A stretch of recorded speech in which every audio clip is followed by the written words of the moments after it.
Hey, Cub fans! Welcome to Cubs 24/7, where Randy talks Cubs in a delighted and optimistic way, like a Cub fan should be. And today we're going to talk about the Cubs catching situation for 2024. I think it's an intriguing position, and I also think that Miguel Amaya's performance in 2024 is going to be critical. I think you can lay a little bit of our potential success for 2024 at the feet of Miguel. That combination of Miguel and Yan Gomes, I like the combination. I'd prefer one of them be left-handed, but two right-handed catchers, I guess, is what we have. But, of course, we've got polar opposites. We got Yan Gomes, who's a veteran, seasoned veteran, good player, had a good year last year. I don't know that we can expect Yan to reproduce that. In fact, I wouldn't expect it. So we can probably expect a little bit of deterioration from last year's number with Yan to be expected. And same side of the opposite coin, you've got Miguel Amaya, who you would expect an increase. Getting some experience, growing, learning from Yan. We should see an increase. Problem is the increase going to be enough to offset Gomes' potential decrease, or is it going to be a wash and we're going to have the same? It's hard to say. Time will have to tell, but that's where we are. But I like the fact that Yan Gomes is there helping Miguel along. Both of them are really good receivers. So that's sort of where we stand. But let's sort of focus on Miguel a little bit and get to know Miguel Amaya. Interesting guy. He was drafted out of the international draft in 2015 as a 16-year-old. So just that fact alone is interesting to me, that the Cubs saw potential in him at such a young age. And because he was drafted at 16 and in 2015, he starts playing professional baseball in 2016. Dude's got a ton of minor league experience. Played 422 minor league games total. Played at all levels. Played in the rookie ball league. Played in the low A, high A. Played at double A. Played at triple A. So he's run the gauntlet of the minor league experience, and just a ton of experience. 1,757 plate appearances, 368 hits, 39 homers, 211 RBIs, 197 base on balls. His average across the board for his minor league experience is at 246. And to me, that kind of makes sense. That sort of seems like where he is at 246. Good news is his on-base percentage was 348 in the minor leagues. And I think we can see that as well. He should have a pretty good spread between his average and his on-base percentage. His slug was a little low. His OPS finished up at 738 for his total minor league experience. So that's a look at Miguel Amaya's minor league numbers. And nothing really stands out either way. Good, solid offensive production. But Miguel is a defensive catcher. That's what the Cubs liked about him. And that's what I, quite frankly, like about Miguel. I like the fact that Miguel is 6 foot 230. To me, that's almost a perfect size for a catcher. He's big enough. He's strong enough without getting clunky behind the plate. He's still light on his feet and he moves well. He's got really soft hands.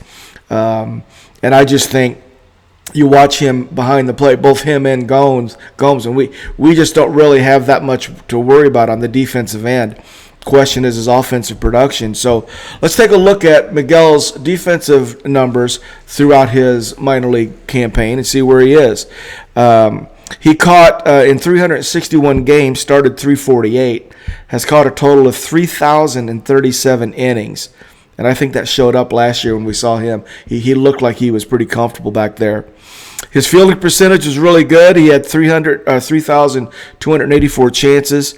In those chances, he had 2,933 putouts and 312 assists. He had a total of 39 errors for a fielding percentage of 988. Very serviceable numbers offensively and really good numbers defensively. So that's where Miguel Amaya is. Now, he came up and he played in 53 games for the Cubs last year. And I don't know. I think the numbers to me in this particular case with Miguel Amaya, don't really match up with what I saw with my eyes. And I know I've got my Cub goggles on for sure with Miguel. I really like him. I like the way he looks. I like the way he looks in the batter's box. I like his size. I like his approach. So if you just take what you see behind the plate, at the plate, you go, this kid can play. But I don't think the numbers sort of correlated to what I saw with my eyes. So when I look at his numbers from last season, I don't think the numbers match what my eyes tell me. And I tend to like my eyes. You know, my eyes, your eyes don't really lie. Either a guy looks like he's going to be able to do it or he's not. And Miguel Amaya certainly looks to me like he's very capable.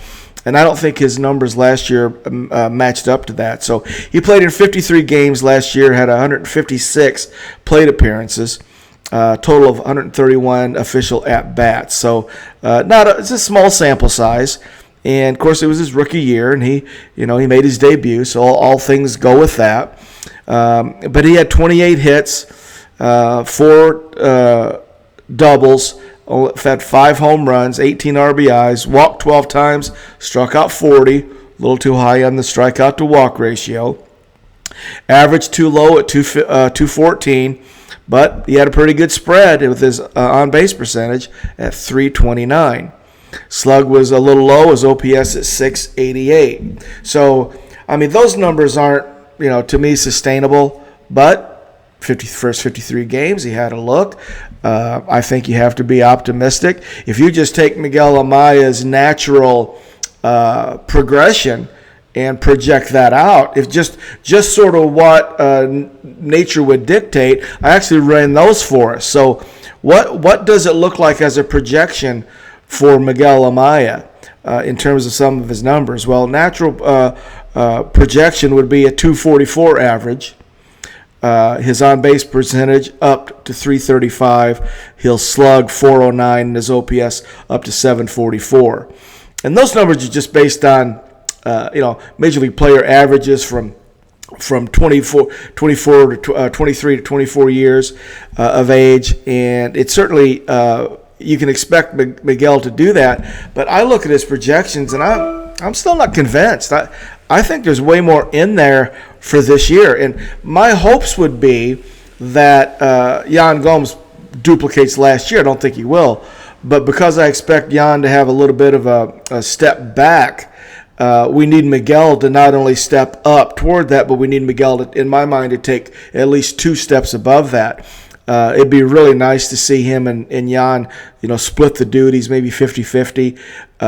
Keep Yan fresh, and that's ideally kind of where we are. Now we look at Miguel's defensive numbers; they were solid again, and they pretty much matched what he did in the minor leagues. So catching wise, I think Miguel is probably there. I think there's less room for improvement behind the dish than in the batter's box for Miguel. But last year he caught in 41 games, started 33 of them, caught a total of 295 innings, only had 6 errors, had a fielding percentage of .987. So to compare that, Gomes had a good year last year defensively as well. Gomes' fielding percentage last year was .993, only had 6 errors in 300 or 849 chances. So Yan Gomes had a really good year, both offensively and defensively, and I think Miguel is ready to sort of take that over. So it's certainly a situation where going into the 24 season, we've got obviously at this date we've got question marks. Whatever the signings are, that changes things. But I think we're the 3 kids that I think are really sort of integral to what we have happen. I think PCA in center field, very important what he produces. Miguel Amaya, and I think Jordan Wicks. I think those are the 3 guys that going into the 24 season, if they do what we hope they do, I think they could be stars of the future. And, PCA, Miguel, and Jordan Wicks all certainly have the tools. To me, they look the part, and I think it's just a matter of time that we lock up behind the plate center field, and then that Jordan Wicks in either the rotation or a high leverage bullpen spot. So Miguel Amaya, let's keep our eyes out for him. Hopefully he stays healthy, has a good spring training, gets his confidence levels up, and hits the ground running, and does what we hope he can do for 2024. So we're rooting for you, Miguel. All right, we'll let you go for now. Thanks for tuning in to Cubs 24/7, and we'll talk to you next time. Go Cubs, go.